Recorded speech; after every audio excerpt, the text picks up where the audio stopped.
근데 그게 중요합니다. 여러분이 내가 보니까 오줌같이 하는 거 보면 그 빛이 아니야. 그렇게 반성하면서 회개할 수 있지만 그렇다고 해서 여러분 무엇을 여러분의 느낌이 더 중요합니까? 성경의 선언이 중요합니다. 그렇죠. 믿음은 다른 게 아니에요. 내가 느낌은 오줌에 있는 사람한테 예수 믿는 사람한테 이렇게 살지 하는 마음이 들고 그런데 할지라도 성경이 뭐라고 말해요? 너희는 그래서 여기 너희는 믿음을 가지고 예수를 주로 받아들인 자들, 이겠죠. 구원받은 자를 거듭난 자들을 이미 빛이라 선언하니까 그걸 믿어요. 이게 굉장히 중요한 거죠. 왜냐면 사람은 믿는데 행함은 결코 행함이 목적이 됐거나 이게 행함 앞에 나가는 율법이 안 됩니다. 행하고 막 가르치거든요. 그건 잘못된 겁니다. 행함은요 생각의 결과고 자기가 어떤 위치를 깨달은 결과죠. 먼저 우리 보세요. 우리가 아직도 어둠에 있는데 빛이 전혀 별로 쳐보세요. 되겠습니까? 안 되죠. 전혀 어둠이죠. 그러니까 하나님께서 빛으로 먼저 만들어 놓으시고 너는 빛인 걸 깨달으라고 말이죠. 그럼 그대로 행하게 되었습니다. 행하지 않으면 안 되겠죠. 그런데 행할 수 있는 힘이 어디서 생기냐? 나는 이렇게 어둠에 속한 것 같이 느껴지고 좀 하나 달라진 거 없지만은 성경이 하나님의 말씀이 그렇다고 하네요. 하나님이 그러잖아요. 99세 아브라함에게 너 내년에 아이 낳을 거야. 자기가 완전히 늙어서 완전히 살아도 네 경수가 생리가 끊어져서 지금 어떤 기적이 일어나도 아이가 못 낳는데 하나님이 그렇다고 말씀하시니 하나님을 믿었던 거예요. 그러니 그 믿음을 의로 여기시더라고요. 근데 여러분이 의롭게 되는 거예요. 나는 행동이래. 별 볼 일 없어. 이게 양심이 그렇게 어쩌든가 보면 참 우리가 어둠이 더 많잖아요. 사실은. 그런데 성경에 뭐라고 누구든지 예수를 진심으로 믿는 믿음이 있다면 거듭났다면은 너는 어둠이 아니야 빛이라 하나님이 그렇게 말씀하셨습니다. 그래 사람이 그렇게 말했다면 나는 못 믿겠지만 온 우주만을 지으시고 창조하신 그분께서 그렇다고 말씀하셨습니다. 재판장이 너 지었다 그러는데 나는 죄 있어요. 그건 우기면 이상하잖아요. 최종적인 권한을 가진 재판장이 지었다 하셨으니 뭐 하게 마음 돼. 그거 받아서 누리기만 하면 되잖아. 자유롭게 살면 되잖아. 이것이 바로 믿음이라. 그래서 성경이 그러니까 우리 교회가 가장 강조하는 게 뭐죠? 무엇의 절대적 권위? 성경의 절대적 권위가 무너져 버리면요, 우리 모든 신앙 다 무너집니다. 성경이 처음부터 마지막이에요. 모든 것은 이게 기준인 것이, 모든 것은 이게 표준입니다. 성경이 말하잖아요. 너희는 주 안에서 빛이라. 그러니까 끝나는 거예요. 이건 진짜 믿음이죠. 어떤 믿음? 예수 그리스도 나의 구주라는 사실을 믿고 이런 진실로 거듭나서 그분의 자녀가 되었다면은 이미 빛이라. 그러니까 빛의 자녀들 전부 이제 행하면 되는 거죠. 순종하면 되는 거라. 무슨 말 잘 이해가시죠? 이 믿음 잊어버리면 안 됩니다. 그러니까 행함이 전에 뭐가 나와죠? 믿음이 먼저 나와죠. 믿음과 행함은 분리가 안 되죠. 행함이 없으면 믿지 않는 거죠. 믿지 않으니까 어둠처럼 사는 거예요. 그렇잖아요. 그러니까 맨날 아직도 거짓말 뭐하고 여러분 그렇잖아요. 예를 들자면 죄를 짓죠. 왜 믿지 않는 거. 믿어야 행함이 나오고 믿어야 좋은 결과가 있다. 그죠? 빛의 의미는 좀 뭐냐? 착함과 의로움과 진실함 이 세 가지 항상 같이 나와야 여러분 무엇을 하든지 그것이 빛의 의미입니다. 착함은 뭡니까? 사람에 대한 겁니다. 선한 것, 착한 것. 굿네스라고 하죠. 굿네스가 참 저 사람 선해 착해 말을 해도 좀 어떻게 참 아름답게 하고 부드럽게 하고 그런 사람 있잖아요. 그죠? 그러니까 좀 여러 가지로 격려하죠. 입만 여러 번 확 꽂히는 사람 그런 사람 저도 뭐 과거에 지금도 그런 생각이 있는데 약간 그 좋은 게 아니죠. 뭐를 생각해도 말할 때마다 다른 대할 때마다 빛의 열매 빛에 속한 사람들이 맺는 열매는 그 말이가 빛의 열매거든. 빛이라 그랬죠. 너희들은 빛에 속한 사람들 맺는 열매는 어떤 일을 하든지 간에 뭐나 착하다는 거예요. 참 저 사람 착해 선해 어째 마음씨가 저렇게 곱냐 그런 말 안에 하잖아요. 이게 아니라면 빛의 열매가 아니라 옳은 소리인데 우린 그러잖아요. 헉헉 찔리면서 나는 옳은 소리밖에 못해. 나는 거짓말 못하는 사람이야. 그러잖아요. 그건 헉헉 찔리죠. 그거는 선한 거 아니죠. 악한 거죠. 옳은 말 한다고 해서 옳은 게 아니죠. 모든 선함, 착함, 모든 볼 때 참 나의 잘못을 말하면서 좀 부드럽게 말하는구나. 자존심 상하지 않게. 좀 내가 마음 상할까. 참 존중하면서 이렇게 말해준다. 참 저 사람은 좀 올바른 사람이다. 이렇게 돼야 되는데, 나도 과거에 보면 막 찔리는 게 주특기 크다고 그냥 폭포질 못 찔려고. 그런데 나중에 보니까, 이게 성례 연매가 아니구나. 성례 연매는 뭐예요? 모든 착함이 있어야 된다. 사람들 관계에서, 그래서 여기서 디모데에서 보면 집사나 장로 뽑을 때 뭡니까? 세상 사람들에게 평판이 좋은 사람, 그런 사람 고르라고 그러죠.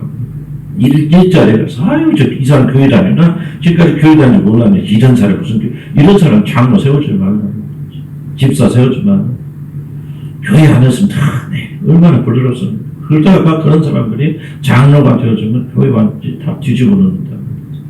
그래서 우리가 무엇을 하든지 여러분들이 착해야 돼요. 인정받아야 됩니다. 참 선하고 부드럽구나. 우리 아내가 예수 믿고 교회 다니는데 이렇게 말이 부드러워져. 좀 선해. 이렇게 돼야 되는데 이게 안 되는 거예요. 근데 중요한 것은 이겁니다. 속은 예쁜데 말만 그렇다. 이게 잘못되죠. 이게 지금 우리들의 잘못된 오해거든요. 그 사람이 중심은 참 착한데 말이 좀 세, 거쳐. 이게 아니라는 거죠. 선한 거예요. 밖으로 들어가는 다른 사람 관계가 뭐라고 그래? 빛의 열매라고 하잖아요. 그러니까 빛 속에 있고 빛 가운데 있고 향하는 자들은 뭐하게 준다는 거예요? 그럼 가르칠 필요 없이 또 말하는 것 자체가 부드러워진다는 거죠. 친절해진다는 거죠. 욕이나 거친 말도 사라진다는 거죠. 거친 행동이 없어진다는 거죠. 사람과의 관계가 이렇게 선하고 좋게 되어진다. 그래서 항상 우리가 빛의 자녀들이라 빛의 안에서 행한다면 내가 무엇을 하든지 간에 내 행위가 그렇게 착한 거예요. 다른 사람이 즐거워하고 있는가, 기쁨을 띠고 있는가, 말을 할 때 친절하게 말하고 있는가, 다른 사람 자존심이나 이런 기분을 상하지 않도록 이런 부드럽게 말하고 있는, 그렇지 않다면 그것은 빛의 열매가 돼요. 아무리 좋은 말 하더라도. 두 번째 뭐냐면, 그러면 그렇게 겉으로 사람들 기분만 맞추면 좋은 거냐? 의로움이죠. 의로움을, 앞에 착함은 누구와의 관계? 사람과의 관계. 의로움은 하나님과의 관계예요. 어렵다는 말. 하나님 앞에서 올바르다 그런 뜻입니다. 아무리 거짓말 하면서 글쎄 말이야 이거 좋습니다 예쁩니다 거짓말 하면은 사람들 앞에서 착하게 하죠. 그죠? 의로워야 어렵잖아요. 어렵지 않죠. 하나님과 관계 속에서 실패합니다. 근데 빛의 습관을 하면 하나님과 관계가 올바르고 그리고 사람과 관계가 올바르게 된다. 진실함 뭐예요? 바로 진리에 맞는 것이에요. 모든 것이 진리에 따라서 아무리가 어렵다고 해서 여러분 복음을 우리 거스를 수 없잖아요. 복음이 반대로 거짓말 할 수도 없잖아요.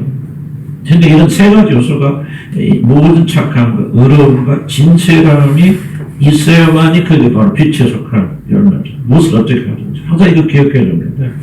사람과의 관계 속에서 착해야 되고 선해야 돼서 선한 말을 들어야 되고 저 사람 참 인격적이라거나 그런 깨끗한 말을 들어야 되고 하나님과의 관계 속에서 하나님의 일탈, 올탈. 자 보세요. 비나스가 어떻습니까? 비나스가 이제 이스라엘 백성들이 광야에서 얼마나 짓을 할 때 그때 젊은 지도자 하나가 모함 여자를 데리고 천만 들어와서 나쁜 자기 들었잖아요.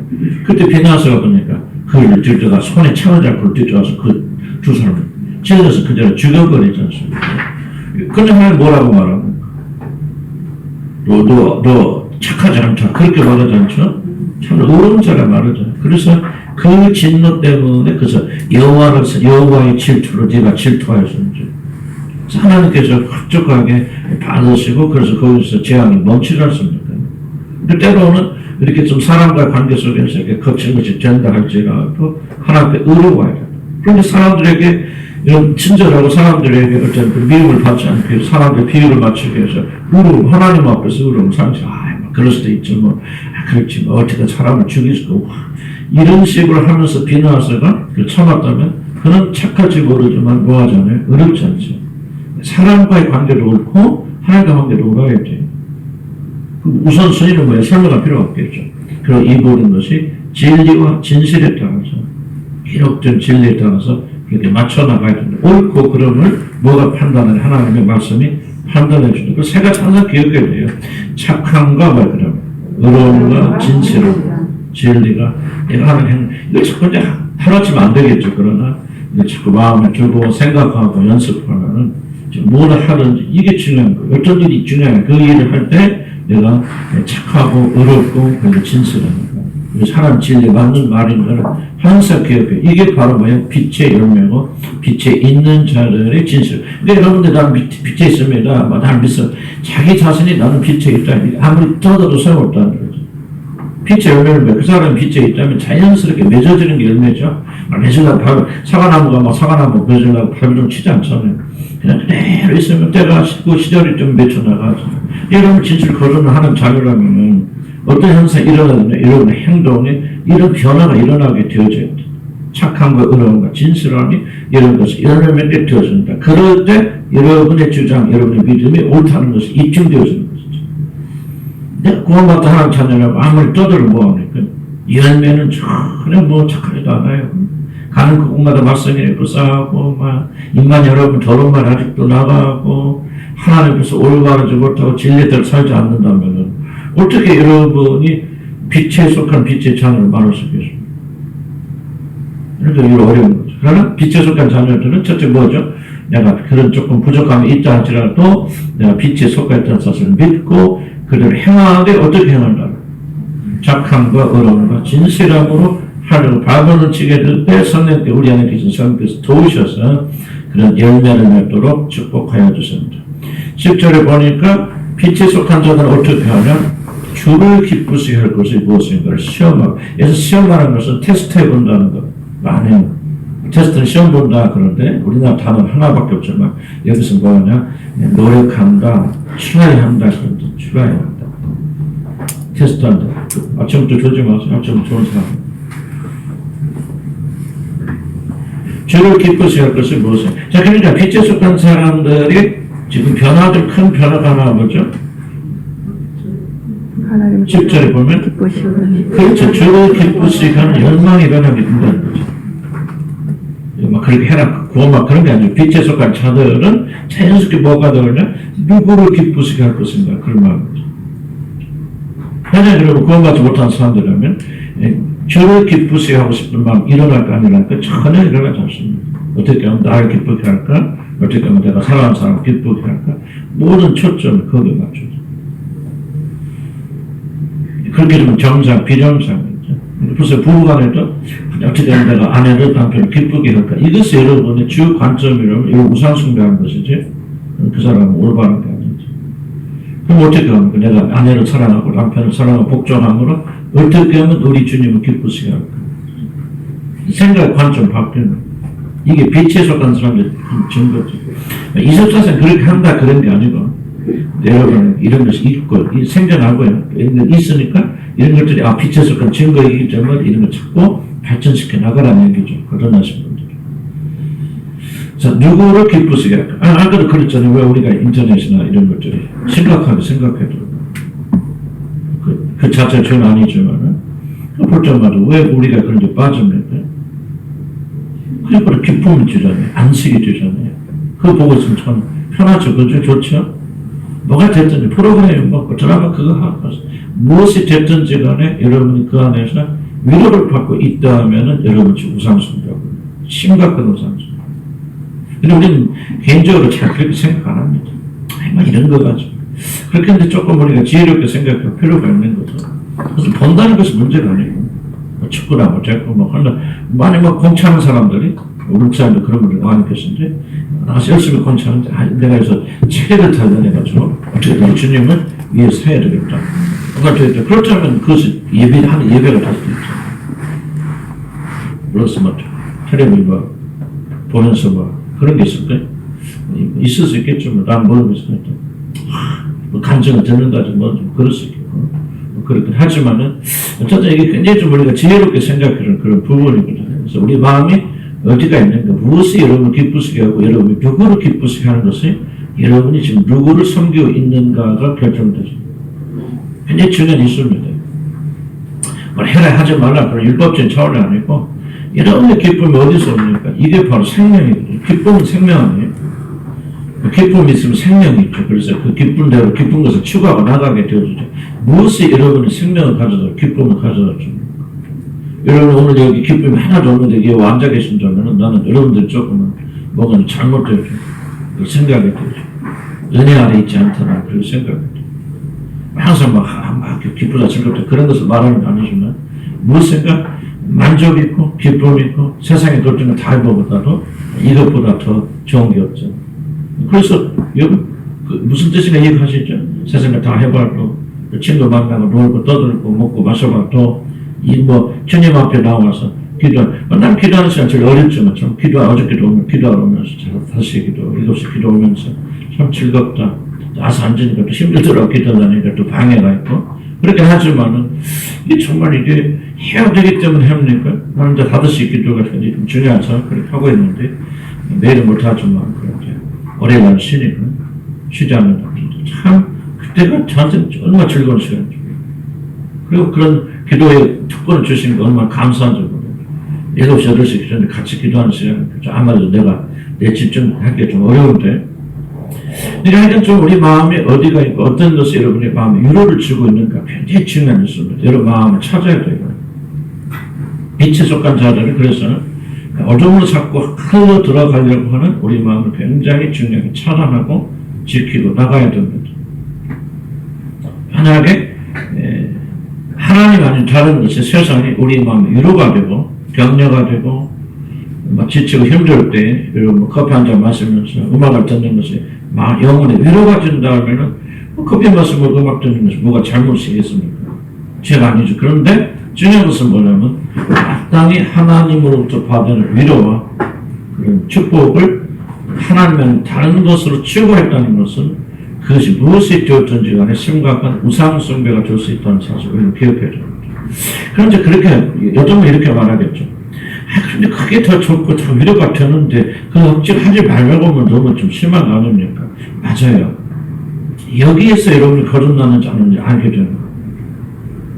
뭐가 알게 되냐면 거듭나서 진짜 하나님 거룩한 성령 있는 자들 이미 성향이 바뀐 자들이에요. 이미 성향을 바뀌었다고 그렇게 생각하고 그렇게 믿고 있으면서 옛날 성향이 추구하는 것이 여러분의 위로가 된다면 여러분의 성향은 안 바뀐 겁니다. 이게 심각한 겁니다. 무슨 뜻인가 이해가시죠? 난 새 사람이 되어서라고 하면서도 옛 방식이 조금 위로가 되고 있다면 나는 여러분의 성향은 아직 그대로 남아있다고 생각합니다. 물론 먹고 마시고 노는 것 자체가 아무 재미가 없다면 그런 말 하는 것이 아닌데 결정적인 데서 여러분들이 어렵고 힘들 때 참 그러면 기도하러 가면 그렇게 큰 위로 못 받는데 그냥 음식 해내고 참 먹고 마시고 배가 부르면 그냥 세상 걱정 근심 다 없어져. 그 사람 아직 성향이 안 바뀌었다는 거죠. 여전히 세상의 것 세상에 먹는 것이 그 사람에게 위로를 줍니다. 근데 이제 나는 해봐도 이제 그런 것이 더 위로, 역시 힘들어도 주님 앞에 엎드려서 기도하고 나면 뭔가 좀 해결되는 것 같고 마음이 위로하고 참 좋은데 이제 옛날식으로 뭐 커피 한 잔 놓고 와서 친구들하고 수다 떨고 자식들 와서 막 떠들고 그래도 좋긴 좋아도 막 그게 진짜 완전한 기쁨이 아니야. 내가 변했나 봐. 이게 있어야만 여러분 변한 겁니다. 이게 바로 구원이 여러분 지금 성향이 바뀌었다는 증거죠. 난 여러분들 구원 받지 안 받는지 내가 모르고 여러분 스스로 알아야 되는데 나는 좀 이런 부분을 거듭나신 분들은 그렇구나. 이게 바로 바뀌어진 성향대로 살아가야 되는데 그렇지 않고 다른 걸 살게 되었을 때는 마음의 기쁨과 즐거움이 없죠. 좀 어떻게 보면 심각한 이야기죠. 심각한 이야기고 정말 하나님을 좀 위로받을 수 없어서 세상을 무언가를 보면서 위로를 받아야 된다는 오늘 간단히 넘어치고 있네 뭐네. 근데 나도 뭐 그래야지 뭐 이렇게 보기도 하고 뭐 이렇게 되는데 이제 막 그냥 부담도 안 하잖아. 재밌고 나 그런 거 없어. 나 굉장히 좋아해 빠졌던 사람인데 싹 없어져요. 그냥 있으니까 막 바쁘진 않네. 뭐 즐겼네. 뭐 시간 때우고 뭐 어떤 때는 아무것도 못하자 기도도 못하고 피곤하고 그렇게 하지만 전에 영혼에 들어와서 그게 막 이래가지고 기쁨이 아마 그런 상태는 좀 우리가 지나지 않았나 좀 생각이 되어죠. 그러니까 여러분이 무슨 말인가 이해가시죠? 이해가시죠?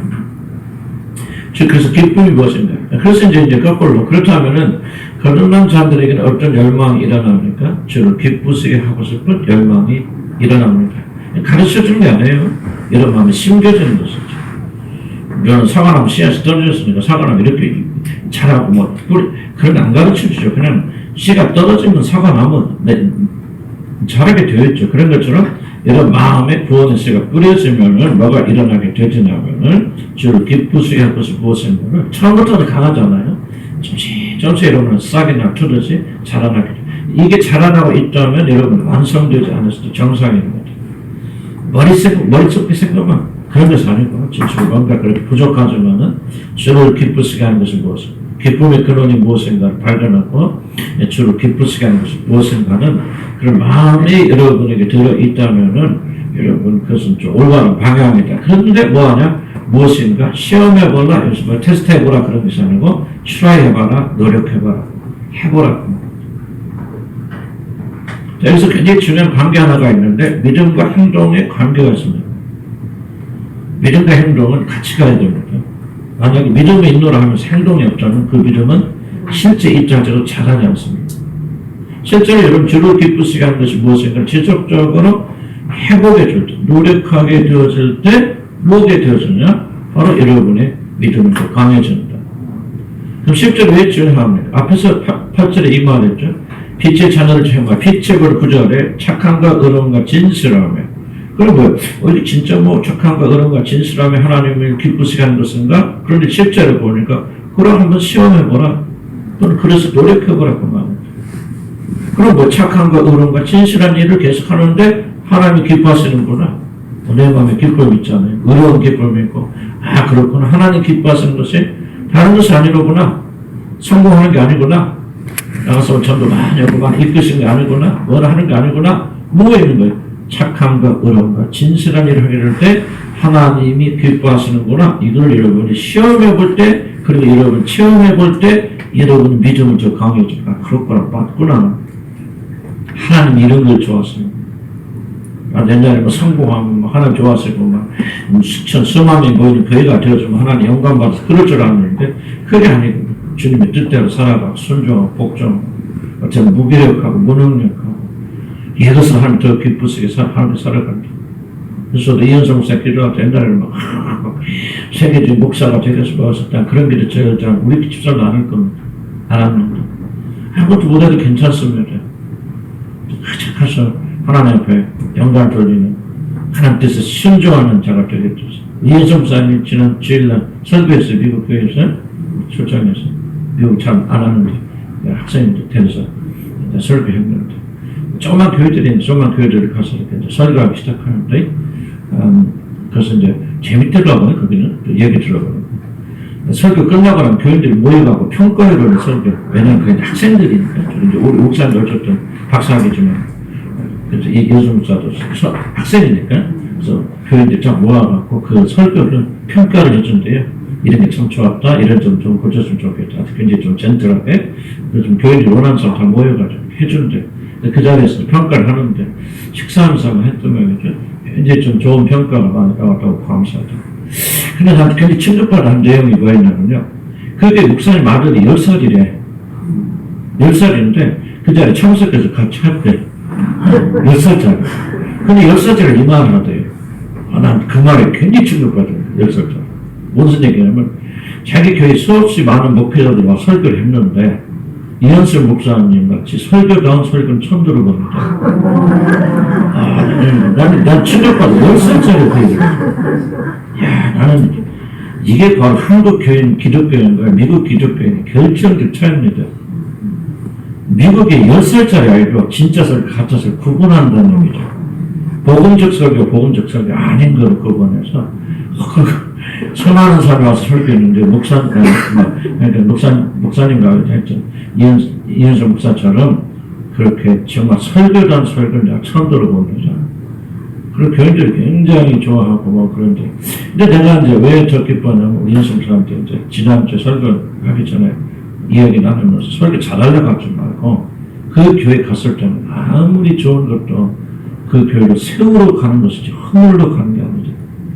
그렇기 때문에 내가 해야 될 말이 정말 10개라면 10개를 다 하지 말고 그 청중들이 받아들일 수 있으면 그 청주된 존경과 사랑과 그리고 그 교회 목사가 몇십 년 동안 그걸 세우려고 갖고는 터전이 있을 거 아닙니까?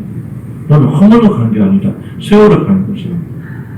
그 점 잘 기억하고 그랬던데 지난주 설교를 자기 하고 싶은 일 잘 하고 그 말 잘 명심해서 정말 교인들 세우기 위해서 친절과 사랑 복음 전해주면 왜 복음 담는 보이냐 이게 아니고 그런데 이제 그 평가를 들으면서 교인들 한결같이 찾는 말 이게 너무 감사하고 고마워.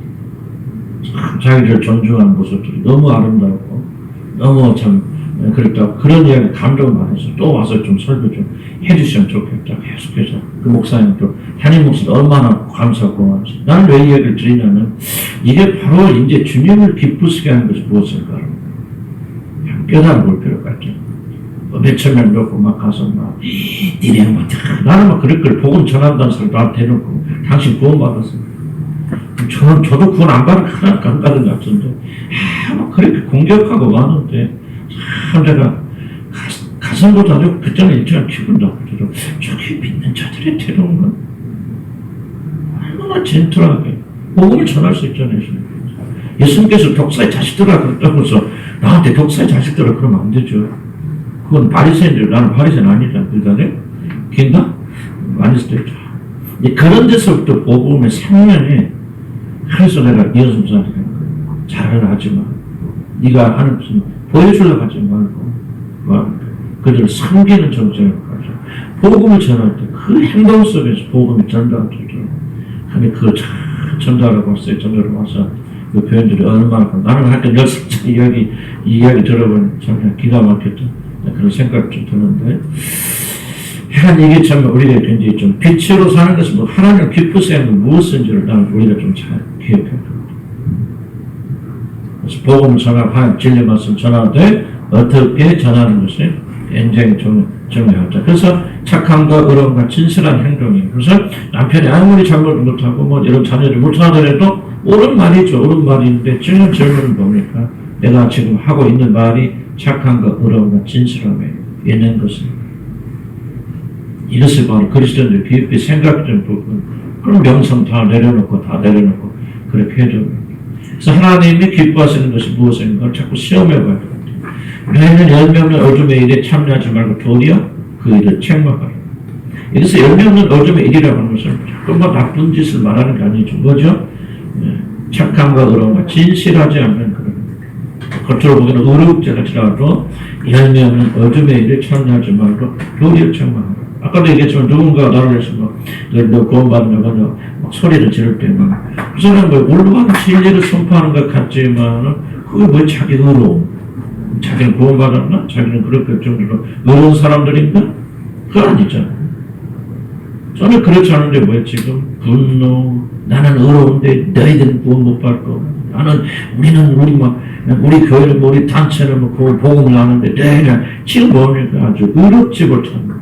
하나님 앞에서 의롭지 못하죠. 그리고 사람 앞에 선하지 못하죠. 지금 시대에 맞는 게 아니죠. 왜 자기 구원받으면 어떻게 하나님 아시고 평가하시는 건데 예를 들자면은 그래서 이 모든 것들이 뭐야? 책망을 받는 것들이다. 우리는 뭐야? 그런 것에 참여하지 말라. 그런 일 하지 말라. 도리어 그런 일을 책망하고 꾸짖고 그런 것을 우리가 피해야 된다. 그들이 은밀히 향하는 것들은 말하기를 부끄러운 것이지만 그러나 책망을 받는 모든 것은 빛으로 말미암아 드러나나니 빛이 임하게 되면 우리 빛하게 거룩하게 되는 거예요. 우리 잘못과 책망을 받을 것이 다 드러나잖아요. 그럼 빛 안에 거울을 보면 무엇이 살아나죠? 양심이 활발하게 살아납니다. 빛이 비치면 더 어두운데 빛이잖아요. 어두울 때는 하나도 안 보이는데 빛이 다 비치면 그것이 다 드러나잖아요. 그런 것처럼 우리가 뭐예요? 빛이 있기 때문에 하나님께서 우리의 마음속에 있는 책망받을 것들을 환하게 드러나게 준다. 드러나는 것만을 빛이니라. 이 말은 뭐예요? 그러니까 빛이 비춰지면 드러나지 않는 것은 없다. 빛을 비춰나면 다 드러난다는 그런 뜻입니다. 표현이 좀 드러나는 것만을 비추니까 이해가 좀 어려운 말이지만 사실은 거꾸로 그 말입니다. 그래서 우리 13절에서 말한 것처럼 믿는 자들, 거듭난 자들 가장 중요한 특성 중에 하나가 뭐냐면 어둠이 드러나게 된다. 그래서 여러분 빛이 강하면 강할수록 우리가 뭐 한다고 그랬었습니까? 내 죄가 더 많이 드러나서 결국은 하나님께 가까이 나가면 나갈수록 우리 뭐밖에 할 거 없어요? 회개밖에 할 거 없어요. 제가 얼마나 부정한 사람들이 자기 안에 감추는 얼마나 많은 진짜 은혜 받은 사람 은혜 받지 못하는 사람 중요한 특징이 그렇습니다. 은혜 받은 사람 진짜 은혜 받은 사람이 갈수록 자기에 대해서 낮추게 되죠. 자기 자랑 못하죠. 점점 자기 이야기 줄어듭니다. 은혜를 잘못 받은 사람은 지속적으로 뭔가를 내가 잘하고 있다는 사실. 그럼 뭐 여기 있잖아요. 빛으로 왔는데 어둠이 안 드러나는 거예요. 그럼 그 사람 빛에서 점점 멀어지고 있다는 얘기죠. 불행한 얘기입니다. 그래서 빛에 가까운 사람이죠. 그래서 여러분들이 하나님의 말씀을 깊이 깨달을수록 뭐 하게 되냐? 양심의 많은 가치를 받습니다. 성령 꾸지람을 듣습니다. 어둠이 자꾸 드러나게 되죠. 내가 며칠 했죠. 우리 두 사람 오면서 한번 내가 놀려 먹었는데 성령께서 그것도 꾸지람 주신다고 말이에요. 그러니까 빛으로 자꾸 내 마음속에 뭐를 보여주시냐면 그냥 농담이 아니라 네 마음속에 악이 있다는 것을 금방 비춰주시잖아요. 왜 그렇게 비춰주십니까? 제가 빛 가운데 있기 때문에 그래요. 빛 가운데 있지 않고 어둠에 있을 때는 뭐 그런 거 꾸며라. 왜 그거 사람이 뭐 그런 말도 못하고 사나 말이지. 얼마나 시원하고 재밌냐 서로 웃고 말이지. 그렇게 말했지만은 빛에 들어오게 되어지니까 어둠이 드러나게 돼서 그렇구나. 뭐 마음속에 감춰있더라. 그냥 놀려먹는 게 아니고 뭔가 조금은 조롱하는 마음이 숨어있구나. 하기를 보여주신 거죠. 그러니까 그래서 우리가 회개하게 되고 그 잘못을 멈추게 되어지고 지금 득대하게 되어집니다. 그래서 하나님의 지혜의 빛이 아니라면 우리의 마음속에 깊이 숨겨져 있는 것을 누가 발견하겠는가. 그래서 여러분 하나님과 가까이 가고 있다고 하는 큰 증거 중에 하나가 뭐죠? 죄에 대해서 민감해지는 거죠. 죄에 대해서 민감해진다면 그럼 민감한 사람은 말이 달라져요. 자기 죄니까 벌써 첫째 자기 자랑 못하죠. 아유 내 쪽에 어둠이 있는 걸 아는데 어떻게 자랑합니까? 자기 자랑하면 무식하더라. 어둠에 있는 사람 아무것도 모르는 사람이 자기 자랑하죠. 저도 그런 적 많이 있어요. 무식하니까. 자기 죄를 안 보이니까, 못 보니까. 그런데 빛이 비춰져서 자기 것이 보이기 시작하면 그럽니까? 그 사람 뭐 하죠? 이제 더 이상 자랑 못 하죠. 많이 달라집니다. 행동 틀려집니다. 하나님 앞에서 죄의식을 가지고 있는데, 어떻게 우리 자랑합니까? 그 다음에 14절 읽어봅시다. 그러므로 이르시기를 잠자는 자 깨어서 죽은 자들 가운데서 일어나라. 그리스도께서 그래서 이건 잠자는 자라고 말하죠. 지금 여기는 14절은 누구한테 하는 말이에요? 예수 믿는 사람, 안 믿는 사람? 믿는 사람들이 하는 말이겠죠. 근데 뭐 잠자는 사람이 있다는 거죠. 이 잠자는 자하고 누가 대조합니까? 죽은 자들하고 대조하잖아요. 잠자는 자 깨어서 어디서 일어나라? 죽은 자들 가운데서 일어나라. 죽은 자들은 아예 믿지 않는 자들, 죽은 자들은 아예 거듭나지 못한 자들. 그런데 죽은 자들 가운데 누가 있다. 잠자는 자들다. 거듭났지만 구원은 받았지만 영혼이 병들어 있는 사람. 오늘 아침에 이게 추적 끝이라는데 닭방거리는 사람이 몇 명 있네요. 영혼이 그냥 졸고 있어요 지금. 그래서 추석 명절 이게 장난 아닌 거예요. 그래서 아무것도 아닌 것 같죠. 장 왔다 갔다 하는 거, 보고, 듣고, 영혼 상하기로 지치기로, 그럼 와서 보니까 지금 닭방거리는 사람이 몇 명 있어서, 힘을 냈어요. 바로. 잠자는 자 깨어라고 말이에요. 아멘? 네, 깼어요? 잠 깼어요? 네, 잠 깼어요. 왜냐면, 왜? 여러분 잠들을 좀, 여러분 죽은 자의 산자예요. 산자죠. 그러니까 죽은 자들 틈에 있지 말라 말이에요. 소리를 높여 잠을 깨면 안 되지. 잠자는 자 가운데, 죽은 자 가운데서 깨어나. 여러분 항상 잠자는다죠. 우리 크리스천들도 잠잘 수 있습니다. 있죠. 병들 수 있으면 병들 수 있으면 그런 죽진 않죠. 죽은 자들 가운데서 빨리 깨어서 일어나라. 그럼 왜 죽은 자들 틈에 있고 멸망받은 자들 틈에 아직도 섞여 있냐 그 말이죠. 우리는 누군가 항상 기억해서 나오라 그 말이에요. 우리는 잠들지 않는 죽은 자 아니라 살아있는 자인데 살아있는 자가 닭방거리에서 죽어있는 거 됩니까? 그게 시험을 내가 누군지 깨어나서 그렇구나. 왜 산 사람이 죽은 자도 시체 옆에 누워있습니까? 막 정신 바짝 잘 일어서 나와야 되잖아요. 추석에 와서 다 시체들 만나봤어? 왜? 그럴 수도 있죠. 집에가 시체 만나보면 그냥 나도 죽었네. 걔야 이러죠. 잠자지 마세요. 잠들지 마세요. 그래서 그 얘기가 좋은 게 뭡니까? 서로 격려하잖아요. 이렇게 잠들었을 때. 잠들지 말고 깨라고. 그때 또 목사도 잠들 말입니까? 아유 얼마나 추석에 쓰겠어. 아유 오늘 하지 맙시다. 대충 하고 놀다 갑시다. 그러나 모이지 맙시다. 그렇게 해버리는 게 병든 목사는. 목사들은 깨어야 되죠. 여러분 누구란 걸 여러분 계속 가르쳐줘야 돼요. 비록 잠들고 병들었지만은 그렇지 죽은 자가 아니라는 사실을 지속적으로 깨우치라. 여러분 산자예요. 아멘? 예수 그리스도 피로 말미암아 이렇게 구속받아 살게 된 자들. 예수의 생명을 가진 자들. 예수의 생명이 흐르고 있는 자들. 근데 잠깐 졸잖아요. 낭망될 때도 있고 죄질 때도 있고 또 여러분 절망될 때도 있고 뭐 병들 때도 있고 여러 가지 원인을 인해서 여러분 잠들고 있지만은 어떡합니까? 깨어서 일어나야 되죠. 그래서 항상 우리가 누군가를 기억해야 돼. 믿음으로. 이런 모든 것 속한 자, 빛에 속한 자입니다.